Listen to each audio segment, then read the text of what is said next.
tuna watoto wengi, yani watoto wengi tunaoandika hata chini wale ambao tunawahudumia tunataka kupeleka tena kwenye matibabu.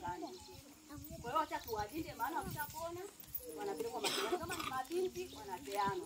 Kwa hiyo tutakueleza huduma ilikuwa linda. Asilimia kubwa ni wale watu ambao walikuwa na changamoto ya afya, lakini pia tunawasaidia watoto ambao wanatoka, tunasema ni mazingira magumu, lakini tunadili na familia ambazo si kwamba hawana uwezo, lakini tunasema kwamba wana umaskini wa kifikra.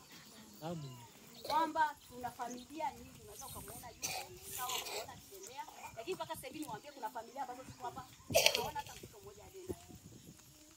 Kwa hiyo tunaenda kwenye ile familia, kama unaenda yani wanakujaga kama ni wanakufa, maana unaenda na utakuomba mdogo, maana ukianza kuomba kwenye mtu alianza naye 10 hawezi kuchukua, maana chakula moja kama hivi tayari kile ni kuna mashindano.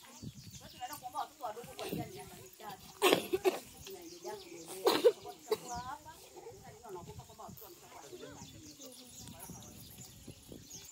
Kwa hiyo tunadili na hiyo, kwamba tunasema tunafanya kwa huyu mmoja atakuwa kiongozi wa familia. Hiki kitu cha ajabu tulichokiona pia baada ya kufanya hivi, ilikuwa sababu hadi wote tulipoenda kisha tulikuwa mmoja, wengine wote wanaofuata nyuma wanaenda tu wanafunzi. Kwa nini wanakuja hapa? Kwa sababu hatuna kitu wanachotaka. Kwa hiyo utakuwa mwalimu huyo kesho utampa. Leo samani mwalimu alikuwa na dharura.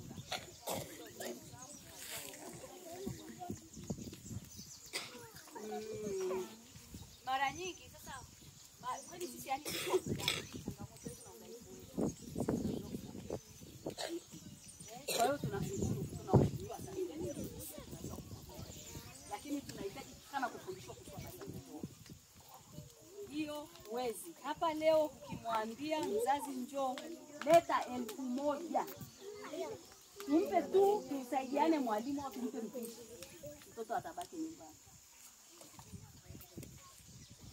Kwa hiyo tunapata hiyo changamoto, lakini tunamshukuru Mungu sana kwamba tumeona ndoto zetu zinaenda kutimia, na kwamba kupitia hapa ambapo tokea tumeanza kituo sasa hivi tuna watoto ambao ni 4 wako sekondari.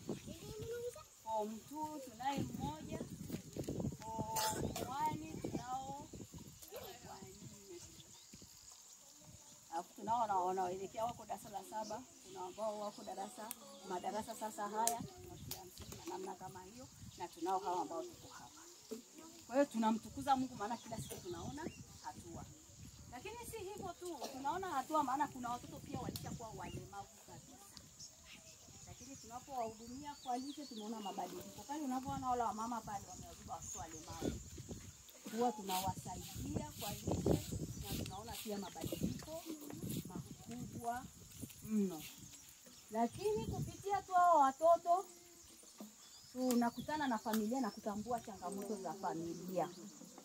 Tuna changamoto kubwa, labda niendelee baadaye kusimama, labda nizungumzie familia ambazo ziko sasa hivi 2 hapa. Changamoto kwa sababu tunaenda kwa imani, kwa hiyo tunahitaji pia tuwabebeshe mzigo wa maombi.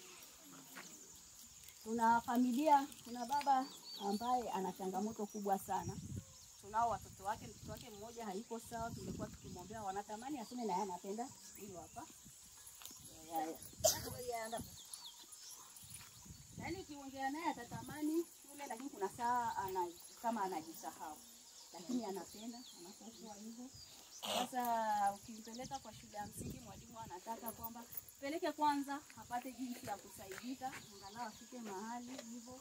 Hivi tulijaribu, nimwambia mwalimu amepeleke hapo library, baada tunaona matokeo, lakini ana mdogo wake tuko naye. Kwa tumeona hii changamoto, maana hata tunapoangalia wazazi si sawa sana, lakini pia baba ana mtihani mkubwa ambao ninatamani ni kuomba ndio yule amesogea pale. Huyu baba alipata ajali na miaka 5 iliyopita, na huyu baba alihudumiwa Ngwaranga, na alipohudumiwa baada ya kukaa mwaka mzima, changamoto ya uchumi. Sasa fikiria kama umepata changamoto ya mguu, umepata ndo ajali, alafu unakaa mwaka mzima ndio ukahudumiwa na mguu